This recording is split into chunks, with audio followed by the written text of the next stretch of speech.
നിങ്ങൾ കാണുന്ന സമയത്ത് ഇതിന്റെ പ്രൈസ് അറിയിക്കും. അതുകൊണ്ട് ഞാൻ പ്രൈസ് പറയാല്ലേ. ഓക്കെ, ഊഹം എന്നുള്ള രീതിയിൽ ഞാൻ പറയാം. എൻ്റെ ഒരു ഗസ് ആണ്. കോഡിയാക്കിന്റെ ഇന്റീരിയർ നോക്കിക്കഴിഞ്ഞാൽ പഴയ അല്ലെങ്കിൽ ലാസ്റ്റ് ജനറേഷനുമായിട്ട് നോക്കിക്കഴിഞ്ഞാൽ ടോട്ടലി ഡിഫറെൻ്റ് ആണ്. ഈക്കോയിന്ന് ഞാനിപ്പോൾ പതുക്കെ സ്പോർട്ടിലേക്ക് ഇട്ട് കഴിഞ്ഞാൽ this is the kind of response. It's catching up. പെട്ടെന്ന് ആ ഒരു പവർ കിട്ടുന്ന ഫീൽ നമുക്ക് വരുന്നുണ്ട്. സ്കോഡ ഫോക്സ്വാഗൺ ഇന്ത്യ ഗ്രൂപ്പ് ഒരു സ്ട്രാറ്റജി കൊണ്ടുവരുന്നു 4 വർഷം മുമ്പ് MQB A0 അയൺ പ്ലാറ്റ്ഫോമിൽ വാഹനങ്ങൾ കൊണ്ടുവരുന്നു. അതൊരു സക്സസ് ആയിട്ട് കണ്ടിന്യൂ ചെയ്ത് പോകുന്നു. ഇപ്പോഴും അതൊരു സക്സസ് ആയിട്ട് പോകുന്നുണ്ട്. ഇപ്പോൾ അവരൊരു പുതിയ സ്ട്രാറ്റജി കൊണ്ടുവന്നതാണ് അവരുടെ പ്രീമിയം SUVസിൻ്റെ നെക്സ്റ്റ് ജനറേഷൻ വാഹനങ്ങൾ കൊണ്ടുവന്നത്. ഫോക്സ്വാഗൺ വളരെ അടുത്ത് തന്നെ ടിഗ്വാൻ R-Line കൊണ്ടുവന്നിരുന്നു. അതിൻ്റെ ഡ്രൈവ് നമ്മൾ കൊണ്ടുവന്നിരുന്നു. ഇപ്പോൾ സ്കോഡയും ആ ഒരു സെയിം സ്ട്രാറ്റജിയിൽ നെക്സ്റ്റ് ജനറേഷൻ കോഡിയാക്ക് കൊണ്ടുവന്നിരിക്കുകയാണ്. അതാണ് ഇന്ന് നമ്മൾ പൈലറ്റ് ഓൺ വീൽസിൽ കാണുന്നത്.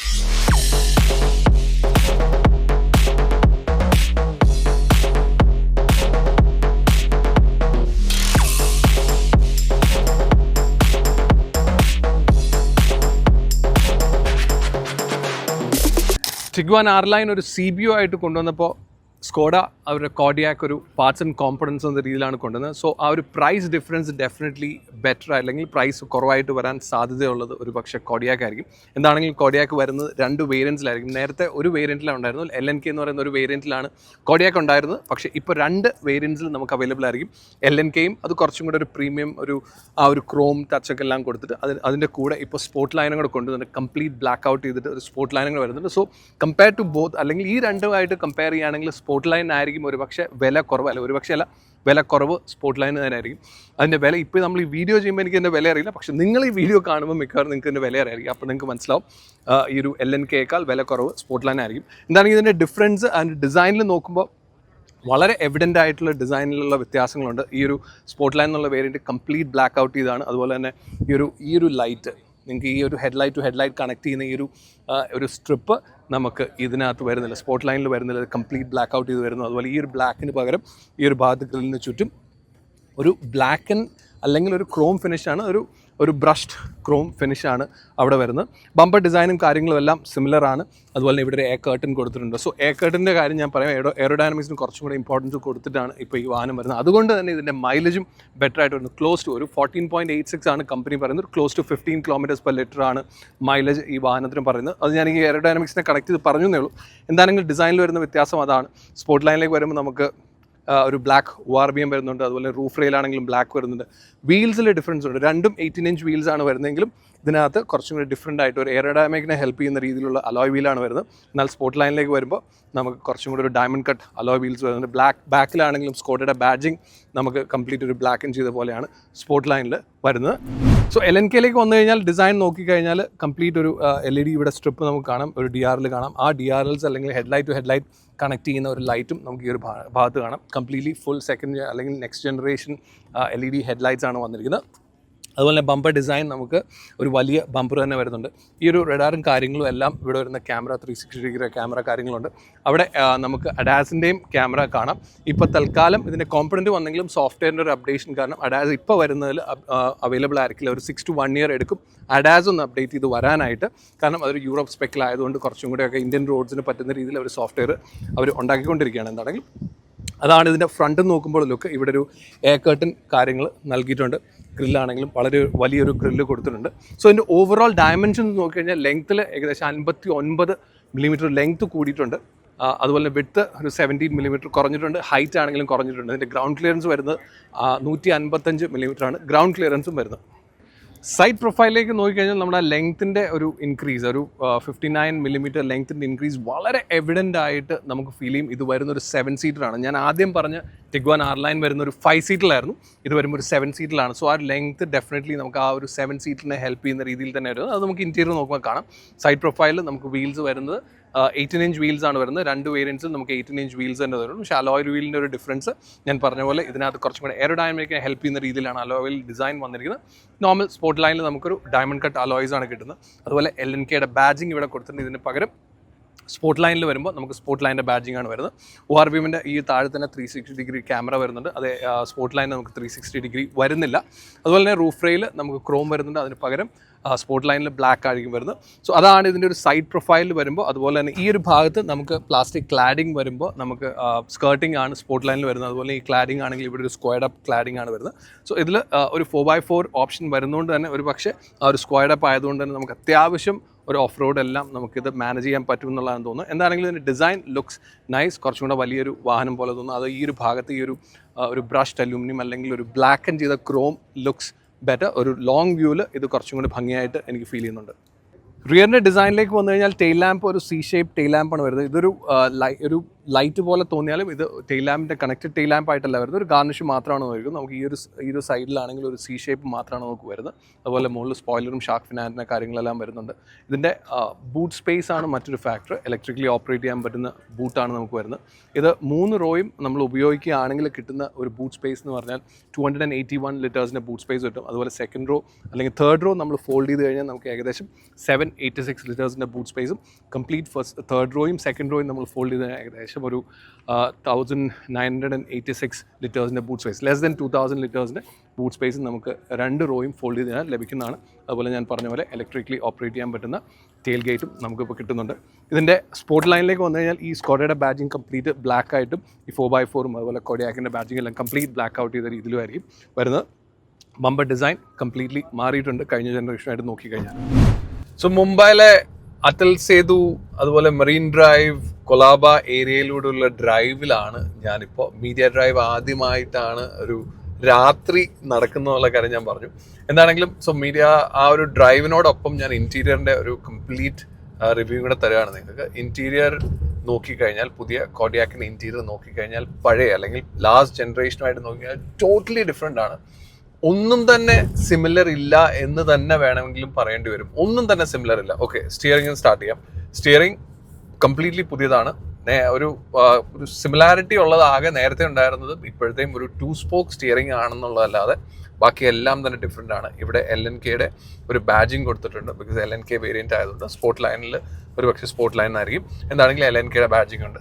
അതുപോലെ തന്നെ ഇവിടെ സ്കോഡ എന്ന് ഉള്ള ബാഡ്ജിങ് കൊടുത്തിട്ട് നേരത്തെ അത് സ്കോഡയുടെ എംബ്ലം ആയിരുന്നു, അല്ലെങ്കിൽ ആ ഒരു സ്കോഡ ബാഡ്ജിങ് ആയിരുന്നു. ഇപ്പോൾ സ്കോഡ എന്ന് അതിൻ്റെ എഴുതിയാണ് വന്നിരിക്കുന്നത്. അതുപോലെ തന്നെ ഒരു ലെതർ ആപ്പ് സ്റ്റിയറിംഗ്, നല്ല പെർഫെക്റ്റ് സൈസിലുള്ള സ്റ്റിയറിംഗ് എന്ന് തന്നെ പറയണം. അതുപോലെ തന്നെ ഇതിനകത്ത് പാഡൽ ഷിഫ്റ്റേഴ്സും നൽകിയിട്ടുണ്ട്. പിന്നെ വരുന്ന ഇതിനകത്തൊരു വലിയ വ്യത്യാസം വന്നിരിക്കുന്നത്, നേരത്തെ ഉണ്ടായിരുന്ന ഗിയർ സെലക്ടർ നോബ് വന്നിരുന്നത് സെൻറ്റർ കൺസോളിലായിരുന്നു. ആ കൺസോളിൽ നിന്ന് കംപ്ലീറ്റ് ആയിട്ട് എടുത്ത് മാറ്റി ഇപ്പോൾ സ്റ്റിയറിങ്ങിൻ്റെ ബാക്കിൽ തന്നെ ആ ഒരു നോബ് കൊടുത്തിട്ടുണ്ട്. ഗിയർ സെലക്ടർ ഇപ്പോൾ ഈ ഒരു റൈറ്റ് സൈഡിൽ ആണ് ഗിയർ സെലക്ടറിൻ്റെ ആ നോബ് വരുന്നത്. അതാണൊരു വ്യത്യാസം. പിന്നെ അതിൻ്റെ ക്രൂസ് കൺട്രോൾ കാര്യങ്ങളെല്ലാം ലെഫ്റ്റ് സൈഡിൽ, വൈപ്പറും കാര്യങ്ങളെല്ലാം ലെഫ്റ്റ് സൈഡിൽ വരുന്നുണ്ട്. അതുപോലെ ഹെഡ്ലൈറ്റിൻ്റെ കൺട്രോൾസ് മുഴുവൻ റൈറ്റ് സൈഡിൽ സ്വിച്ച് ആയിട്ടാണ് വരുന്നത്. സോ അതാണ് സ്റ്റിയറിംഗ് ആ ഒരു ഏരിയയുടെ ഒരു വ്യത്യാസം വന്നിരിക്കുന്നത്. പിന്നെ വന്നിരിക്കുന്നത് ഇതിൻ്റെ അകത്ത് ഇൻസ്ട്രുമെൻറ്റ് ക്ലസ്റ്ററാണ്. 10.25 ഇഞ്ചിൻ്റെ instrument cluster, new instrument cluster complete ആയിട്ടും പുതിയതാണ് വന്നിരിക്കുന്നത്. അതുപോലെ തന്നെ സെൻറ്റർ കൺസോളിൽ കാണുന്ന ഇൻഫർടൈൻമെൻറ്റ് സിസ്റ്റം ഒരു 12.9 ഇഞ്ചിൻ്റെ ഒരു ഇൻഫർടൈൻമെൻറ്റ് സിസ്റ്റമാണ് ഇതിനകത്ത് വരുന്നത്. അതുപോലെ തന്നെ ഇതിനകത്ത് ആപ്പിൾ കാപ്ലേ, ആൻഡ്രോയിഡ് ഓട്ടോ എല്ലാം വയർലെസ് ആണ് വരുന്നത്. ഒരു പെർഫെക്റ്റ് സൈസ് എന്ന് വേണമെങ്കിലും പറയാൻ പറ്റുന്നൊരു സ്ക്രീനാണ് വരുന്നത്. നേരത്തെ ഉണ്ടായിരുന്ന സ്ക്രീനിനേക്കാൾ വളരെ വ്യത്യസ്തമായിട്ട് വന്നിരുന്നു. നേരത്തെ ഉള്ള സ്ക്രീൻ ചെറുതായിരുന്നതിനേക്കാളും. അതുപോലെ തന്നെ 2 സൈഡിൽ നമുക്ക് എയർ വെൻസും വരുന്നുണ്ടായിരുന്നു. അപ്പോൾ അതെല്ലാം മാറി ഒരു ഫ്ലോട്ടിംഗ് രീതിയിൽ സ്ക്രീൻ വരുന്നുണ്ട്. താഴെയാണ് എയർ വെൻസ് വരുന്നത്. AC-യുടെ കൺട്രോൾസ് അതിൻ്റെ താഴെ വരുന്നുണ്ട്. ഇതിനകത്ത് മറ്റൊരു കാര്യം വരുന്നത്, ഇതിൻ്റെ സ്വിച്ചസ് എല്ലാം മൾട്ടി ഫങ്ഷണൽ സ്വിച്ചസ് ആണ്. ഇപ്പോൾ സെൻറ്ററിൽ നോക്കിക്കഴിഞ്ഞാൽ നമുക്ക് ഇതിൻ്റെ ബ്ലോവറിൻ്റെ കൺട്രോൾ ചെയ്യാൻ പറ്റുന്നത് ഇതിൻ്റെ സെൻറ്ററിൽ തന്നെയാണ്. അപ്പോൾ അതൊന്ന് പ്രസ് ചെയ്ത് കഴിഞ്ഞാൽ നമുക്ക് പല പല കാര്യങ്ങൾ സെലക്ട് ചെയ്യാം. സോ എയറിൻ്റെ ആ ഒരു ബ്ലോവർ കൺട്രോൾ ചെയ്യാം. അതുപോലെ തന്നെ സ്മാർട്ട് ക്ലൈമറ്റ് കൺട്രോൾ നമുക്ക് സെലക്ട് ചെയ്യാം. വോള്യൂം സെലക്ട് ചെയ്യാം. ഡ്രൈവിംഗ് മോഡ്സും നമുക്ക് ഇതിനകത്ത് തന്നെ സെലക്ട് ചെയ്യാം. സോ ഓരോന്ന് പ്രസ് ചെയ്ത് കഴിഞ്ഞാൽ നമുക്ക് ഡിഫറെൻറ്റ് ഇതിനകത്ത് ഫങ്ഷൻസ് കിട്ടും. ഇപ്പോൾ ഈവൻ ഡ്രൈവിംഗ് പ്രൊഫൈൽ നമ്മൾ സെലക്ട് ചെയ്യണമെങ്കിൽ അത് പ്രസ് ചെയ്ത് കഴിഞ്ഞാൽ you will get Eeco, normal, sport, off road, snow, individual, ഇങ്ങനെ എല്ലാ ഡിഫറെൻറ്റ് മോഡ്സ്, ഡ്രൈവ് മോഡ്സും അതുപോലെ നമ്മുടെ ഓഫ് റോഡ് മോഡ്സ്, അങ്ങനെയുള്ള കാര്യങ്ങളെല്ലാം നമുക്ക് കിട്ടുന്നതായിരിക്കും. സോ അങ്ങനെയൊക്കെയാണ് ഇതിൻ്റെ ആ ഒരു AC-യുടെ കൺട്രോൾസും മൾട്ടി ഫങ്ഷണൽ സ്വിച്ചസും എല്ലാം വരുന്നത്. അതുപോലെ തന്നെ അതിൻ്റെ സെൻറ്റർ കൺസോളിലേക്ക് നോക്കിക്കഴിഞ്ഞാൽ വളരെ സ്മാർട്ടായിട്ട് കുറേ സ്പേസസ് നമുക്ക് കിട്ടുന്നുണ്ട്. വളരെ സ്മാർട്ടായിട്ട് കിട്ടുകയെന്ന് പറഞ്ഞാൽ ഇതിനകത്ത് 2 വയർലെസ് ചാർജിങ് സ്പേസ് ആണ് വരുന്നത്. ഫോണിൻ്റെ ചാർജ് ചെയ്യാനുള്ള 2 സ്പേസ് ആണ് വരുന്നത്. അത് രണ്ടും വയർലെസ് നമുക്ക് ചാർജ് ചെയ്യാൻ പറ്റും. അതുപോലെ തന്നെ അതിൻ്റെ മുകളിൽ ഫോൺ നമുക്ക് ചാർജ് ചെയ്യാതെ വെക്കാനുള്ള ഒരു ചെറിയ സ്റ്റോറേജ് സ്പേസ് ഉണ്ട്. കപ്പ് ഹോൾഡേഴ്സ് കൊടുത്തിട്ടുണ്ട്. ഹാൻഡ് റെസ്റ്റിൻ്റെ താഴെയും സ്റ്റോറേജ് സ്പേസ് കൊടുത്തിട്ടുണ്ട്. സോ ഈ ഒരു കംപ്ലീറ്റ് ഏരിയ അല്ല, മൊത്തം മാറിയിട്ടുണ്ട്. ഈവൻ ഇവിടെ എല്ലാം ഒരു സോഫ്റ്റ് ലെതർ മെറ്റീരിയലാണ് കൊടുത്തിരിക്കുന്നത്. ഈ ഒരു ഭാഗത്ത് നമുക്ക് സ്പോട്ട് ലൈൻ എന്ന് പറയുന്ന വേരിയന്റിൽ ഫുൾ ബ്ലാക്ക് ആണ് വരുന്നത്. പക്ഷേ LNKയിലേക്ക് വന്നു കഴിയുമ്പോൾ ഒരു ബ്ലാക്ക്, ഒരു ഷാമ്പെയിൻ കളർ, വേറൊരു ടെക്സ്ചർ, അങ്ങനെയുള്ളൊരു കളർ കോമ്പിനേഷനാണ് വന്നിരിക്കുന്നത്. അതുപോലെ തന്നെ ഗ്ലൗ ബോക്സ് നമുക്ക് ഡ്യുവൽ ഗ്ലൗ ബോക്സ് നൽകിയിട്ടുണ്ട്. ഇവിടെ സ്വിച്ച് പ്രസ് ചെയ്ത് കഴിഞ്ഞാൽ നമുക്ക് ഗ്ലൗ ബോക്സും ഓപ്പൺ ചെയ്യാൻ പറ്റും. 2 സ്വിച്ച് ഉണ്ട്. താഴത്തെ മുകളിലത്തെ ഗ്ലൗ ബോക്സ് നമുക്ക് ഓപ്പൺ ചെയ്യാൻ പറ്റും. അതുപോലെ ഇതിനകത്ത് ആംബിയൻ ലൈറ്റിംഗ്, ഇഷ്ടം പോലെ ആംബിയൻ ലൈറ്റിംഗ് ഇതിനകത്ത് നമുക്ക് സെലക്ട് ചെയ്യാനും പറ്റുന്നുണ്ട്. സോ ഓവറോൾ നോക്കുമ്പോൾ it's A completely new interior. There is no comparison, no similarity with the old generation എന്ന് തന്നെ പറയേണ്ടി വരും. അതുപോലെ സീറ്റ്സിൻ്റെ കാര്യം, കംഫർട്ടബിൾ സീറ്റാണ്. സീറ്റ് കംഫർട്ടബിൾ എന്ന് മാത്രമല്ല, ഇതിനകത്ത് നമുക്ക് വെന്റിലേറ്റഡ് സീറ്റ്, ഹീറ്റും കൂളും നമുക്ക് കിട്ടുന്നുണ്ട്, ഹീറ്റിങ്ങും കൂളിങ് കിട്ടുന്നുണ്ട്. അതുപോലെ തന്നെ സീറ്റ്സ് നമുക്ക് വേണമെങ്കിൽ ഈ ഒരു എക്സ്റ്റൻഷൻ, നമ്മുടെ സപ്പോർട്ട് എക്സ്റ്റൻഷൻ അല്ലെങ്കിൽ സീറ്റ് എക്സ്റ്റൻഷനും നമുക്ക് ലഭിക്കുന്നുണ്ട്. സോ അങ്ങനെയുള്ള കാര്യങ്ങളെല്ലാം വരുന്നുണ്ട്. ഇത് കൂടാതെ സൺറൂഫ്, ഒരു ഫുൾ പാനോറാമിക് സൺറൂഫ് കിട്ടുന്നുണ്ട്. ടച്ച് സെൻസിറ്റീവ് ആണ്. ഞാൻ ഒത്തിരി കംഫർട്ടബിൾ അല്ല ടച്ച് സെൻസിറ്റീവിൽ. ഒരു ഫിസിക്കൽ സ്വിച്ച് ആയിരുന്നെങ്കിൽ കുറച്ചും കൂടി കംഫർട്ടബിൾ ആയിരുന്നു. ഫിസിക്കൽ സ്വിച്ച് വളരെ കുറവാണുള്ളത്. ആകെ AC കൺട്രോൾസ്, ഈ മൾട്ടി ഫങ്ഷണൽ സ്വിച്ചസ് മാത്രമാണ് നമുക്കൊരു അല്ലെങ്കിൽ ഒരു ഫിസിക്കൽ സ്വിച്ച് ആയിട്ടുള്ളൂ. ബാക്കി എല്ലാം തന്നെ ടച്ച് സെൻസിറ്റീവ് ആണ്. അതുപോലെ ഞാൻ പറഞ്ഞ പോലെ പാനോറാമിക് സൺറൂഫ് ആണ് വരുന്നത്. അതിൻ്റെ കവറിൽ എനിക്കൊരു ചെറിയ പരാതിയുണ്ട്. ആ കവറിൻ്റെ കട്ടി ഭയങ്കര കുറവ്. ഞാൻ പണ്ട് ടൊയോട്ടയുടെ വാഹനങ്ങളിലൊക്കെ ഞാൻ പറയാറുണ്ട്, ടൊയോട്ടയുടെ വാഹനങ്ങളെല്ലാം അല്ല, ഹൈ റൈഡിലും ഒക്കെ ഞാൻ പറഞ്ഞിട്ടുണ്ട്, ഭയങ്കര തിൻ മെറ്റീരിയലാണ്. സോ നമ്മുടെ നാട്ടിൽ ചൂട് വന്നു കഴിഞ്ഞാൽ ഈ മെറ്റീരിയൽ എത്രമാത്രം അതിനെ സസ്റ്റെയിൻ ചെയ്യും എന്നുള്ളത് എനിക്ക് I'm not very sure. ചൂടടിക്കാൻ സാധ്യത ഉണ്ടെന്ന് എനിക്ക് തോന്നുന്നു. പക്ഷേ ഇപ്പോൾ നൈറ്റ് ഡ്രൈവ് ആയതുകൊണ്ട് മേ ബി എനിക്കിപ്പോൾ അത് അറിയാൻ പറ്റുന്നില്ല. പക്ഷെ അതർവൈസ് എനിക്കതൊരു തിൻ മെറ്റീരിയലായിട്ട് തോന്നുന്നുണ്ട്. അതാണ് എനിക്കിതിൻ്റെ ഇൻറ്റീരിയറിൽ ഒരു ഫുൾ കാര്യം പറയാനുള്ളത്. Interior superb, no doubt. വളരെ നല്ല ക്വാളിറ്റിയും അതുപോലെ ഒരുപാട് ഫീച്ചേഴ്സും ഒരുപാട് പുതിയ കാര്യങ്ങളും നമുക്കിപ്പോൾ കോഡിയാക്കിൻ്റെ ഇൻറ്റീരിയറിൽ കിട്ടുന്നുണ്ട്. കോഡിയാക്ക് വരുന്ന ഒരു 7 സീറ്റർ ഓപ്ഷനിൽ മാത്രമായിരിക്കും. അതുകൊണ്ട് തന്നെ സെക്കൻഡ് റോ ഒരു കംഫർട്ടബിൾ സ്പേസ് ആണ്. സെക്കൻഡ് റോയിൽ നല്ല രീതിയിൽ തന്നെ സ്പേസ് ഉണ്ട്. തേർഡ് റോയിലേക്ക് പോയി കഴിഞ്ഞാൽ നമുക്കൊരു കുട്ടികൾക്ക് മാത്രം ഇരുന്ന് ട്രാവൽ ചെയ്യാൻ പറ്റുന്ന ഒരു സ്പേസ് ആയിട്ട് നമുക്ക് അതിനെ കാണാൻ പറ്റുള്ളൂ. അല്ലെങ്കിൽ പിന്നെ നമുക്ക് മുതിർന്നവർക്ക് ഇരിക്കണമെങ്കിൽ സെക്കൻഡ് റോ ശരിക്കും ഫ്രണ്ടിലോട്ട് ഇട്ട്, സെക്കൻഡ് റോ കുറച്ചൊന്ന് ഫ്രണ്ടിലേക്ക് ഇട്ട് കഴിഞ്ഞാൽ ഒരു പക്ഷേ മുതിർന്നവർക്ക് ഇരിക്കാൻ പറ്റും. അല്ലെങ്കിൽ ഒരു നോർമൽ കേസിൽ നമ്മൾ നോക്കുകയാണെങ്കിൽ കുട്ടികൾക്ക് ഇരുന്ന് ട്രാവൽ ചെയ്യാൻ പറ്റുന്ന ഒരു സ്പേസ് ആണ്. പക്ഷെ അതിനകത്ത് എടുത്തു പറയേണ്ട ഒരു കാര്യം, തേർഡ് റോയിൽ ഹെഡ് റൂം കുറച്ചും കൂടി ബെറ്റർ ആക്കിയിട്ടുണ്ട്. അതായത് ആ സീറ്റിൻ്റെ ഹൈറ്റ് ഒരു അല്ലെങ്കിൽ അവിടെ ഇരിക്കാൻ പറ്റുന്ന ഒരു ഹൈറ്റ് ഒരു +15 മില്ലിമീറ്ററും കൂടെ കൂടിയിട്ടുണ്ട്. സോ എനിക്ക് തോന്നുന്നു കുറച്ചും കൂടി പൊക്കമുള്ള ആളുകൾക്ക് ബാക്ക് സീറ്റിൽ തേർഡ് റോയിൽ ഇരിക്കാൻ പറ്റുന്നോ അല്ലെങ്കിൽ പറ്റുമെന്നുള്ളതാണ് എനിക്ക് തോന്നുന്നത്. ഇതൊരു യൂറോപ്പ് സ്പെക്കിലാണ് വരുന്നതെങ്കിൽ പോലും ഞാൻ പറഞ്ഞ പോലെ ഇതിനകത്ത് കോമ്പണൻസും പാർട്സും എല്ലാം ഇവിടെ വന്ന് അസംബിൾ ചെയ്യുന്നതാണ്. എന്നാൽ പോലും യൂറോപ്പ് സ്പെക്ക് എന്നാണ് അവർ പറയുന്നത്. പക്ഷെ എന്നാൽ പോലും ഇതിനകത്ത് നമുക്കിപ്പോൾ പല കാര്യങ്ങളും യൂറോപ്പ് സ്പെക്കിൽ വരാത്ത പല കാര്യങ്ങളും കിട്ടുന്നുണ്ട്. ഒന്ന് അതിൻ്റെ വെന്റിലേറ്റഡ് സീറ്റാണ്. സീറ്റിൽ നമുക്ക് വെന്റിലേറ്റഡ് സീറ്റ് കിട്ടുന്നുണ്ട് ഫ്രണ്ടിൽ. അത് മാത്രമല്ല ഇലക്ട്രിക്കലി അഡ്ജസ്റ്റ് ചെയ്യാൻ പറ്റുന്ന സീറ്റും നമുക്കിപ്പോൾ ഇത് ഈ വാഹനത്തിൽ അവൈലബിൾ ആയിരിക്കും. അതുപോലെ മസാജ് ഫംഗ്ഷനും നമുക്കിപ്പോൾ കോഡിയാക്കിൻ്റെ സീറ്റ്സിൽ അവൈലബിൾ ആയിരിക്കും. സോ മുംബൈയിലെ വളരെ ഫേമസ് ആയിട്ടുള്ള അതുൽ സേതു റോഡിലൂടെയാണ് ഇപ്പോൾ പോകുന്നത്.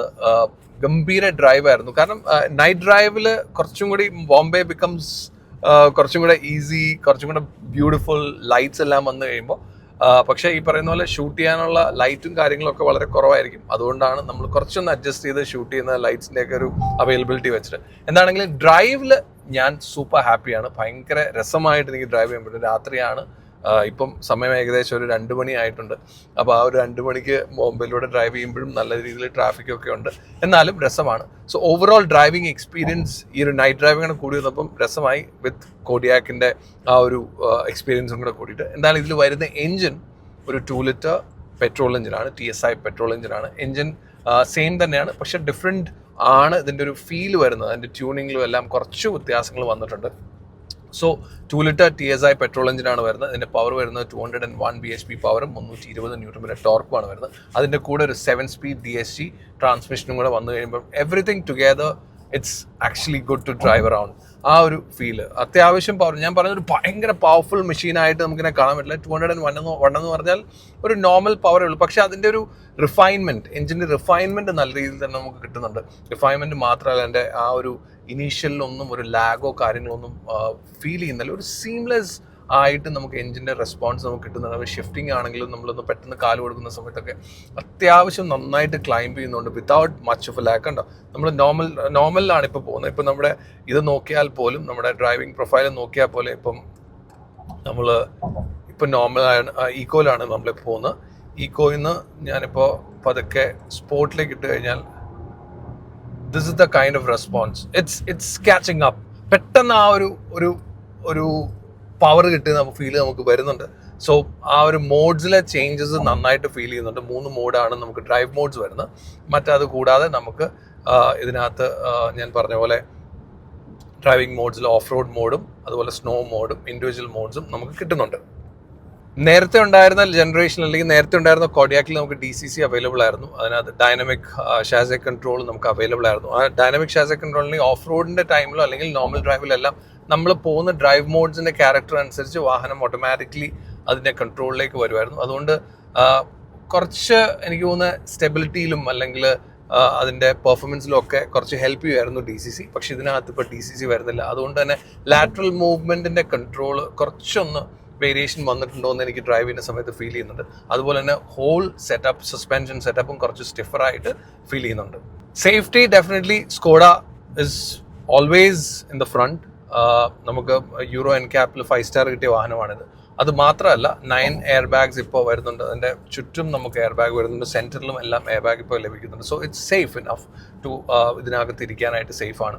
അതുപോലെ അഡാസ് ഇതിനകത്ത് ഉണ്ട് ബേസിക്കലി. പക്ഷേ അതിൻ്റെ എല്ലാ കാര്യങ്ങളും, അതിൻ്റെ കോമ്പണൻറ്റും എല്ലാം ഇതിനകത്തുണ്ട്. ക്യാമറ എല്ലാം നമുക്ക് കാണാം. പക്ഷേ അതിൻ്റെ സോഫ്റ്റ്വെയർ ഇന്ത്യൻ രീതിയിലേക്ക് ആക്കാനായിട്ട് അവർ വർക്ക് ചെയ്തുകൊണ്ടിരിക്കുകയാണ്. സോ ഞാൻ എക്സ്റ്റീരിയർ പറഞ്ഞ സമയത്ത് പറഞ്ഞു, ക്യാമറ കാണിച്ചപ്പോൾ ഞാൻ പറഞ്ഞു റഡാറും എല്ലാം ഫ്രണ്ടിലുണ്ട്. പക്ഷേ അതിൻ്റെ സോഫ്റ്റ്വെയർ ഒന്ന് ഇന്ത്യൻ സെറ്റപ്പിലേക്ക് ആക്കാനായിട്ട് it takes another 6 to 1 year എന്നുള്ളതാണ് അവർ അറിയിച്ചിരിക്കുന്നത്. സോ അഡാസും വരും കോഡിയാക്കിൽ.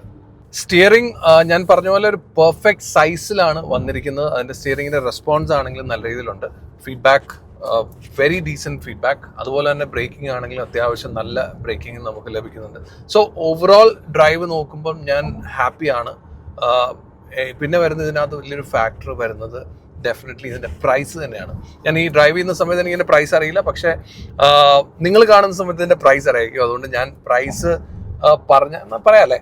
ഓക്കെ, ഊഹം എന്നുള്ള രീതിയിൽ ഞാൻ പറയാം. എൻ്റെ ഒരു ഗെസ് ആണ്, or what is the best pricing എന്നുള്ള എനിക്കൊരു ഫീൽ വരുന്നത് ഒരു 40 to 50 lakhs ഇടയിലായിരിക്കും ഇതിൻ്റെ ഷോറൂം എന്നുള്ളതാണ് എൻ്റെ ഒരു വിചാരം. ആ പ്രൈസിന് വന്നാൽ it's not a bad buy. ഇപ്പോൾ എല്ലാ വാഹനങ്ങൾക്കും വില കൂടിയാണ് വരുന്നത്. ഇപ്പോൾ അറ്റ്ലീസ്റ്റ് ഇതൊരു യൂറോ സ്പെക്കിലായതുകൊണ്ട് തന്നെ ക്വാളിറ്റി എല്ലാം വെച്ച് നോക്കുമ്പോൾ, അതുപോലെ ഫീച്ചേഴ്സും അതിൻ്റെ ഒരു കംപ്ലീറ്റ് ജനറേഷൻ ചേഞ്ചിൽ വന്നിരിക്കുന്ന വ്യത്യാസങ്ങളെല്ലാം നോക്കുമ്പോൾ ആ ഒരു വില കോഡിയാക്കിന് തെറ്റില്ലാത്തതായിരിക്കും ഒരു 7 seater ഓപ്ഷനിലേക്ക് വന്ന് നോക്കുമ്പോൾ. അതുപോലെ തന്നെ ഇതിൻ്റെ മൈലേജ് ഒരു വളരെ ഇമ്പോർട്ടൻ്റ് ആയിട്ടുള്ളൊരു ഫാക്ടറാണ്. എയറോഡൈനമിക്കലി ഇത് ഒരുപാട് ബെറ്റർ ആക്കിയിട്ടുണ്ട്. അതുകൊണ്ട് തന്നെ ഇവർ പറയുന്ന മൈലേജ് 14.86 ആണ്. That is like less than 15 kilometers ആണ് കമ്പനി പറയുന്നത്. ആൻഡ് ഐ എം ഷുവർ ഒരു 12 ഒക്കെ നന്നായിട്ട് 12 to 13 ഒക്കെ കിട്ടേണ്ടതാണ് ഡ്രൈവ് ചെയ്യുമ്പോൾ എന്ന് എനിക്ക് തോന്നുന്നു, if you are driving properly. So അങ്ങനെയുള്ള കാര്യങ്ങളിലെല്ലാം ഇമ്പ്രൂവ്മെൻറ്റ് ഇപ്പോൾ കോഡിയാക്കിൽ വന്നിട്ടുണ്ട്. സോ ഇതാണ് എൻ്റെ ഒരു ഫീൽ ഹോൾ ഡ്രൈവിൽ. എന്താണെങ്കിലും സ്കോഡ ഒരു കംപ്ലീറ്റ്ലി ഡിഫറെൻറ്റ് എക്സ്പീരിയൻസ് നമുക്ക് തരാനായിട്ടാണ് ഇങ്ങനെ ഒരു നൈറ്റ് ഡ്രൈവും കാര്യങ്ങളെല്ലാം വെച്ച് actually it worked out well. രാത്രിയാണ്, ഒരുപാട് നമുക്ക് വെയിലൊന്നും കൊള്ളേണ്ടി വന്നില്ല. വാഹനമാണെങ്കിൽ നമുക്ക് ഫുൾ ലൈറ്റും കാര്യങ്ങളും ഒരു ഡിഫറെൻറ്റ് എക്സ്പീരിയൻസ് തന്നെയാണ് ഈ ഒരു ഡ്രൈവ്, കോഡിയാക്കിൻ്റെ ഡ്രൈവ് സ്കോഡ അറേഞ്ച് ചെയ്ത്. വാഹനവും നല്ല രീതിയിൽ തന്നെ എനിക്ക് ഇഷ്ടപ്പെട്ടിട്ടുണ്ട്. And now I'm waiting for the price to come.